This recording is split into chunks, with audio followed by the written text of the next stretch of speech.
Good morning. I hope that everyone had a great weekend. Today, we're going to be starting on something new. We're going to be starting on a project that has to do with pattern. All right, let's go ahead and get started. All right, so pattern, what is it? What is it that you think pattern is? How do we use patterns in art? How do we use patterns in storytelling? How do we use patterns in math? Well, we're going to be focusing mainly on pattern in art, but what I think a pattern is something that repeats itself infinitely, something that repeats itself over and over again forever. So what kind of patterns can you think of? I can think of a few. I have a whole list of things right here that I think are some patterns that you guys might know. First pattern is checkerboard, plaid, chevron, polka dots, classic, stripes.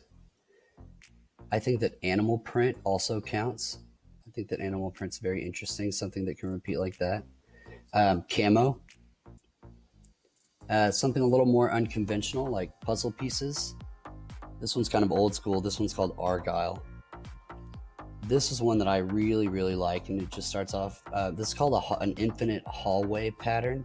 And all you do is you draw a square, and then you draw a bigger square, and then you draw a bigger square until it's all the way out. And then this is a fish scale pattern. I really like this one. All right, so what are we gonna do with these patterns? Well, first thing we're gonna do is we're gonna make our very own patterns. First thing you're gonna do is you're gonna open up your sketchbook to a brand new page. The next thing you need to do is write the word pattern at the top of the page. You could write pattern, you could write patterns plural, you could write pattern study. Then I want you to underline it. After you underline it, you're going to separate your page into 9 sections. And you're going to do this by drawing basically a giant hashtag or a big tic-tac-toe board.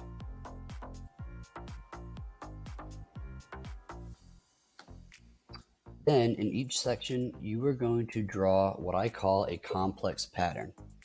Now, what is a complex pattern? A complex pattern is when you take 2 or more patterns and combine them together to make something new and different. It makes it appear more detailed, and it's a little bit more difficult than what we were doing when we were in elementary school. So let's get started and show you guys how to do complex patterns. Okay, so as you can see in my sketchbook, I have already started by writing the word pattern at the top, underlined it, and I've separated my page out into the 9 sections. What I'm gonna do is I'm just gonna show you guys a few of my favorites, things that I think are detailed enough to use in our project. One of the first patterns that I really, really liked that we used, that I showed you guys already, is chevron. Chevron is pretty simple. It's just gonna be making angled lines. The trick is how to line them up. So sometimes I'll make little dots above where those points go, so I know how to connect my dots.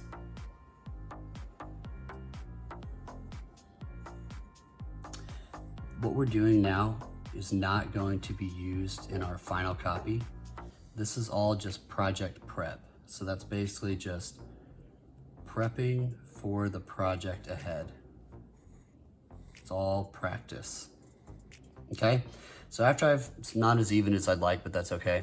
So after I've got my chevron, I'm gonna add in something else. So another pattern that we talked about earlier is stripes. So I'm gonna draw some stripes. I'm gonna connect all the arrows that point up to the top. And then I'm gonna connect these arrows now that are pointing down.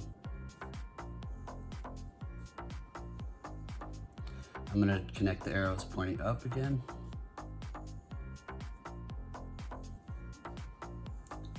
And connect the arrows that are pointing down. To me, it kind of looks like folded paper or something. See how it kind of looks like a fold in it? I think it's pretty neat. Another one that I really like is combining all the kinds of stripes together. And if you do it right, it almost looks like a staircase. So I'm gonna do diagonal lines first.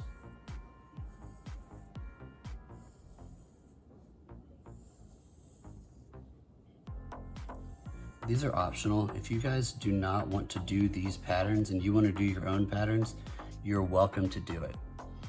All right, so after I have my diagonal lines, I'm gonna do, each section is gonna be a different direction. So I'm gonna do vertical lines. And then in this section, I'm gonna do horizontal lines. I'm gonna try to connect them together too. So if I can get it to where it touches the line and then connect that to the next line, this is gonna what makes it look like our staircase.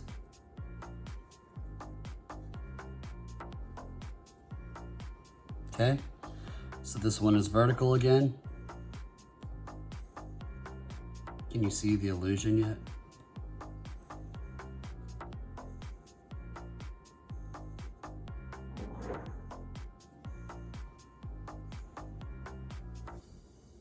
And then I just continue. Once I run out of ones to connect, I just continue down.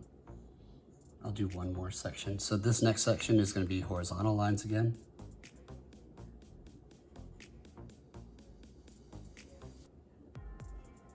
And again, you're just connecting those together to make that illusion. If you make them more of an angled line, those look good too. It almost looks more like arrows instead of a staircase.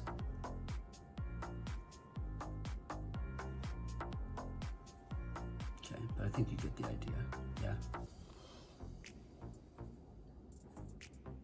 Okay, so if you want to make a detailed pattern that is not like this, if you do a pattern that is small, so this is a pretty big pattern, I'd say, but if you do a very small pattern, then those can appear to be very detailed as well. One of my favorites is we talked about it in our patterns, is a fish scale pattern, but I kind of like to make it, instead of just one arc, I'm gonna do 3 arcs. So I'm gonna go 1, 2, 3, that. And I'm gonna start back, try to even it out as much as you can. So 1, 2, 3. It's kind of like little fish scales or rainbows or something. I have a few shirts that have this on there that I really like. But this is one of my favorite patterns, because after it's all done, it turns out really, really good. Okay, and then you would just start over again on the next line. If they don't line up exactly, it's okay. See how that one didn't line up exactly? They still turn out really, really good. Okay, so you get the idea with that. Another one is a classic. It's a basket weave pattern. So 1, 2, 3 vertical lines, 1, 2, 3 horizontal lines, and you continue that just going down the line. And on your next line, you would start with the opposite. So 1, 2, 3 horizontal lines, and then you try to line them up. So that way the vertical lines are directly under the horizontal, and the horizontal lines are directly under the vertical. And you just do that to fill your section. If you don't want to fill your entire section, that's okay, I understand. Here is a sketchbook. This is from my very first year teaching. These are a few different patterns that we did here. We have like a swirl. I did kind of like wavy lines and made it into a checkerboard. There's that hallway that I was talking about. This one has like a hallway but done with circles, and then I have polka dots and stripes incorporated into that one. This one I did angled lines and did that same staircasey type of thing. We got like an argyle pattern here, puzzle pieces. Some of them can be pretty detailed, just depending on what you want to do. Okay? So today, I just want you guys to work in your sketchbooks, draw some patterns. If you can get 9 done, that's great. If you can get 2 done, that's great too. Get as many done as you can, and I'll see you guys again tomorrow. Have a great day. Bye.